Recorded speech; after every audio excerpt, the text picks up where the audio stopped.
విద్యార్థులే దేశానికి పట్టుకొమ్మలని special deputy collector B Jayasri తెలిపారు. క్రమశిక్షణ, సమయస్ఫూర్తితో మెలిగి ఏకాగ్రతతో విద్యాభ్యాసం చేసి ఉన్నత స్థాయికి ఎదగాలని విద్యార్థులకు ఆమె ఉద్బోధించారు. Reliable trust managing trust Thupakula Ravi, DEO సత్యనారాయణతో కలిసి 9 జెడ్పీ పాఠశాలకు చెందిన 321 మంది 10వ తరగతి విద్యార్థులకు 1,80,000 విలువ గల స్నాక్స్, నీళ్ల సీసాలు, పరీక్షా ప్యాడ్లు, పెన్నులు ఆమె చేతుల మీదుగా సంస్థాన్ నారాయణపురం మండలం సర్వేలు గ్రామంలో శనివారం పంపిణీ చేశారు. విద్యార్థులే దేశానికి పట్టుకొమ్మలని special deputy collector B Jayasri తెలిపారు. క్రమశిక్షణ, సమయస్ఫూర్తితో మెలిగి ఏకాగ్రతతో విద్యాభ్యాసం చేసి ఉన్నత స్థాయికి ఎదగాలని విద్యార్థులకు ఆమె ఉద్బోధించారు.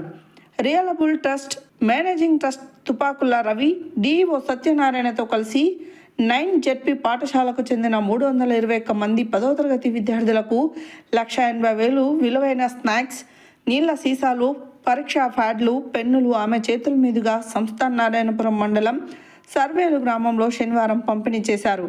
ఈ సందర్భంగా స్పెషల్ డిప్యూటీ కలెక్టర్ జయశ్రీ మాట్లాడుతూ, గ్రామీణ ప్రాంతాల్లోని ప్రభుత్వ పాఠశాలలో విద్యాభ్యాసం చేస్తున్న 10వ తరగతి విద్యార్థులకు పోషకాహారం అందించేందుకు రియలబుల్ ట్రస్ట్ ముందుకొచ్చినందుకు అభినందనలు తెలిపారు. పోషకాహారంతోనే ఆరోగ్యం లభిస్తుందన్నారు.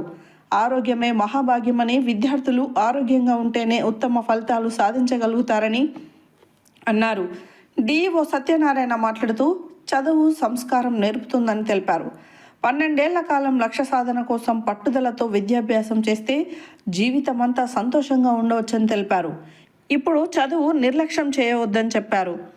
ఎంపీడీఓ ప్రమోద్ కుమార్ మాట్లాడుతూ, గ్రామీణ విద్యార్థుల సమస్యలను తాను ప్రత్యక్షంగా చూస్తానని, వాటిని పరిష్కరించేందుకు కృషి చేస్తానని చెప్పారు. Reliable trust managing trustee Thupakula Ravi మాట్లాడుతూ, తాను ప్రభుత్వ నవోదయ విద్యాలయంలో చదువుకున్నానని తెలిపారు. తల్లిదండ్రులకు గర్వకారకులుగా పిల్లలు ఎదగాలని సూచించారు. నీలాగా నీ పొగరు వాడిని ప్రేమించదు, నీకున్న దాంట్లో 10 మందికి సహాయపడు అని చర్చి ఫాదర్ చెప్పిన బోధనను నా గుండెలో పదిలపరుచుకొని నా మిత్రులతో కలిసి రిలయబుల్ ట్రస్ట్ ద్వారా విద్యార్థులకు, వృద్ధులకు, అనాథలకు, నిర్భాగ్యులకు సహకారం అందిస్తున్నామని తెలిపారు. కార్యక్రమానికి మండల విద్యాధికారి గోలి శ్రీనివాసులు అధ్యక్షత వహించారు. జెడ్పీ ఉన్నత పాఠశాల ప్రధానోపాధ్యాయులు రమాదేవి, దీపా జోషి, హనుమంతు, ఉదయ, అశోక్, రఘుమారెడ్డి, సురేందర్ రెడ్డి తదితరులు పాల్గొన్నారు. 100% హాజరు ఉన్న విద్యార్థులకు డిఓ బహుమతులు అందజేశారు.